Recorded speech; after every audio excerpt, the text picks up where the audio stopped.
SBI small cap fund, अगर आप 10 साल का एवरेज, 7 साल का एवरेज इसका देखेंगे तो बहुत अच्छा है, 19%, 20% के आसपास है।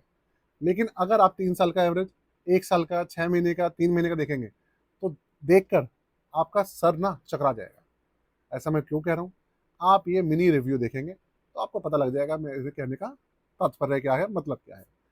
देखिएगा और एंड तक बने रहिएगा दोस्तों। शुरू करते हैं। कंप्यूटर स्क्रीन आपके सामने चालू हो चुकी है। सबसे आप पहले देखिए, एसबीआई स्मॉल कैप फंड की मैं बात कर रहा हूँ। एक active manage small cap category का ये फंड है, एसबीआई म्यूचुअल फंड हाउस की तरफ से आता है। और इसका ना जो आप समझ लीजिए जितने भी हमारे एसबीआई की तरफ से या हमारे जितने भी स्मॉल कैप फंड्स हैं उसके अंदर इसका काफी ठीक ठाक स्थान है।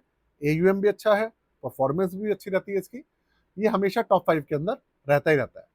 लेकिन हुआ क्या है कि भाई 2 साल में पिछले हुआ ये है कि अच्छे से अच्छे जितने भी म्यूचुअल फंड थे सबकी ना हालत खराब कर दी है इस मार्केट क्रैश ने, और स्पेशली अमेरिका ने, उनकी नीतियों ने। अब इसका इम्पैक्ट देखने को क्या मिल रहा है कि जो फंड के जो रिटर्न्स हैं और सब चीजें हैं उसके ऊपर बहुत इम्पैक्ट पड़ा है। पोर्टफोलियो जो है इन्वेस्टर्स के वो नेगेटिव चल रहे हैं। अब आप इसको देखो, एक साल में ये 1.15% ये पॉजिटिव है, और इसका जो पोर्टफोलियो, इसका जो बेंचमार्क है वो माइनस में है 0.74%। चलिए, बेंचमार्क से अच्छी बात यह है कि ऊपर है। अभी जब पिछली बार इसका रिव्यू किया था तो बेंचमार्क से बहुत ज्यादा नीचे चल रहा था ये। अच्छी बात यह है कि भाई अब ये धीरे से रफ्तार पकड़ रहा है। 6 महीने में अगर देखेंगे तो लगभग लगभग बेंचमार्क के आसपास ही है। 2, 2.25, 2.5% के आसपास के दोनों के रिटर्न है। 2 से लेकर 3% के आसपास दोनों के रिटर्न निकल के आ रहे हैं। 3 महीने में आप देखो 10.5% का रिटर्न दिया है एसबीआई स्मॉल कैप फंड ने, और बेंचमार्क ने 12.70% का रिटर्न दिया है। और 1 महीने में देखेंगे तो एसबीआई स्मॉल कैप फंड ने 3% का रिटर्न दिया और बेंचमार्क ने करीबन 0.25% का दिया है। तो कुल मिलाकर अच्छी बात यह है कि फंड के अंदर कंडीशन जो है पिछले 1 साल की अगर आप देखेंगे, 6 महीना, 3 महीना और 1 महीना, कंडीशन ठीक ठाक दिख रही है। और उसका इम्पैक्ट जो पड़ा है वो इसलिए पड़ा है क्योंकि पिछले 2 दिन के अंदर मार्केट के अंदर थोड़ी तेजी देखने को मिली है। इसके अलावा जो इसके फंड मैनेजर्स हैं उन्होंने भी इसके अंदर मैसिव चेंजेस करे हैं पोर्टफोलियो के अंदर। अब पोर्टफोलियो में क्या चेंजेस हुए हैं उसके ऊपर मैं डीपली तो नहीं जाऊंगा, लेकिन हाँ थोड़ा सा मोटा मोटा ऊपर से हम देख लेते हैं कि हुआ क्या है। अभी के समय में क्या है, 92% इसके अंदर इक्विटी है, 2% डेट कैटेगरी और 6% इसके अंदर कैश और कैश इक्विवेलेंट है। और करीबन आप देखेंगे लार्ज कैप तो ना के बराबर ही 1% है, मिड कैप 5% और स्मॉल कैप 94% है इसके अंदर। अगर देखा जाए तो प्योर स्मॉल कैप फंड है ये। 68 इसके अंदर स्टॉक्स हैं अभी के समय में। और आप देखें सेक्टर्स, कंज्यूमर सेक्टर्स है 24%, इंडस्ट्रियल सेक्टर है 19.25%, मटेरियल है 16.36%, फाइनेंशियल सेक्टर है 15.59%।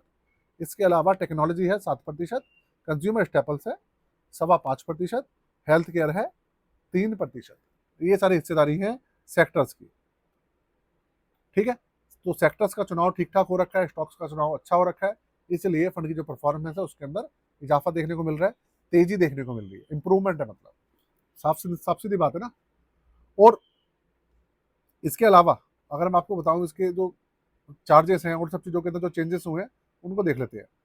देखिए, होता क्या था कि जब पहले आप देखते थे 1 अप्रैल 2026 से पहले, जब आप किसी भी वेबसाइट पे देखते थे, कहीं पर भी देखते थे, तो वहां पर लिखा हुआ आता था टोटल एक्सपेंसेस रेशियो, वो लिखा हुआ आता था। तो अब हो क्या रहा है, आपको बहुत जगह पर तो टोटल एक्सपेंस रेशियो देखने को मिल रहे हैं। अब यहाँ पर जैसे बेस एक्सपेंस रेशियो है, बेस एक्सपेंस रेशियो का मतलब जो इनके एडमिनिस्ट्रेशन चार्ज हैं, जीएसटी वगैरह है, उसको जोड़कर ये बता रहे हैं। जो हिडन चार्जेस हैं वो ऊपर नीचे होते रहते हैं, इसलिए वो यहाँ पर मेंशन नहीं कर रखे हैं। इसके अलावा एक चीज़ और है, जो हिडन चार्जेस हैं और सब चीज़ें हैं वो सारी की सारी चीज़ें जो है रेगुलर बेसिस पे चेंज भी होती हैं। आपको पता हो तो मैं बता दूं, जो एक्सपेंस रेशियो डेली बेसिस पे अप एंड डाउन होते रहते हैं, और अप एंड डाउन ही अब सेबी के मुताबिक वो अब रिफ्लेक्ट करने हैं कि भाई जो अप एंड डाउन हो रहे हैं उसी को ही आपको वेबसाइट पे ऐप में दिखाना है। तो बेस एक्सपेंस रेशियो इसका 0.63% है। पहले टोटल एक्सपेंस रेशियो 0.69% के आसपास थे, 0.69 थे। अब बेस एक्सपेंस रेशियो 0.63 दिख रहा है, मतलब जो हिडन चार्जेस हैं वो लगा के 0.69% ही ये हो जाएगा। कुल मिलाकर कहने का ये है 37,395 करोड़ का इसके अंदर एयूएम है, और 13 साल का जो एवरेज है इसका 22.47% है। बहुत ज़्यादा मैसिव इसके अंदर आप देखेंगे तो एयूएम भी बहुत ज़्यादा मैसिव है, और सीएजीआर वगैरह भी काफ़ी है इसका। बस बात देखिए, बात वही है, दुख की बात यह है कि फंड के अंदर इन्वेस्टर्स आते हैं, एसआईपी करते हैं, सब कुछ करते हैं, और उनका पोर्टफोलियो अगर नेगेटिव चला जाता है ना, तो बड़ा दर्द होता है भाई इन्वेस्टर को। वो कह रहे हैं, बहुत सारे इन्वेस्टर्स ऐसे हैं जो कह रहे हैं हम 2-2 साल से फंड्स के अंदर हैं, मतलब इस फंड की बात नहीं कर रहा मैं, नॉर्मल फंड्स की बात कर रहा हूँ, जैसे मोतीलाल ओसवाल मिड कैप हो गया, कुछ एसबीआई कॉन्ट्रा वालों को भी बोल रहे हैं, दूसरे कुछ भी फंड्स हैं, वो कह रहे हैं 1.5-2 साल हो गया। एक है Jio BlackRock flexi cap fund, वो जब से लॉन्च हुआ है लोग कह रहे हैं तब से नेगेटिव चल रहा है। मेरे पास कमेंट आ रहे हैं भाई, आप कमेंट बॉक्स चेक कर सकते हैं। तो इस तरीके से होता है तो बहुत दुख होता है। चलिए, फंड की तो हम बात फंड की बात तो हम बाद में करेंगे, पहले हमारी जो पोर्टफोलियो सर्विसेज है वो आप देख लीजिए। अगर आपका पोर्टफोलियो नहीं चल रहा है, आपके पास स्टॉक्स हैं, म्यूचुअल फंड्स हैं, आप उनको रिव्यू कराना चाहते हैं, चेक कराना चाहते हैं, नया पोर्टफोलियो बनवाना चाहते हैं, जो कि हर ईयरली बेसिस पे आपको करना चाहिए, आप नहीं करते हैं इसलिए रिटर्न निकल कर नहीं आते हैं। तो भाई ईयरली बेसिस पे आप करवाना चाहते हैं या फिर वन टाइम करवाना चाहते हैं तो करवा सकते हैं। चार्जेस यहाँ पे 999 है। डिस्क्रिप्शन के अंदर और यहाँ पर आप देखिए व्हाट्सअप नंबर लिखा हुआ है, सारी सर्विसेज मेंशन है यहाँ पे, आप एक बार चेक कर लीजिए। जो सर्विसेज आप करवाना चाहें करवा सकते हैं, नहीं करवाना चाहते हैं तो आपकी इच्छा है दोस्तों। क्योंकि अगर आप देखिए इतना सब कुछ करते हैं तो अपने पोर्टफोलियो का ध्यान रखना आपका काम है।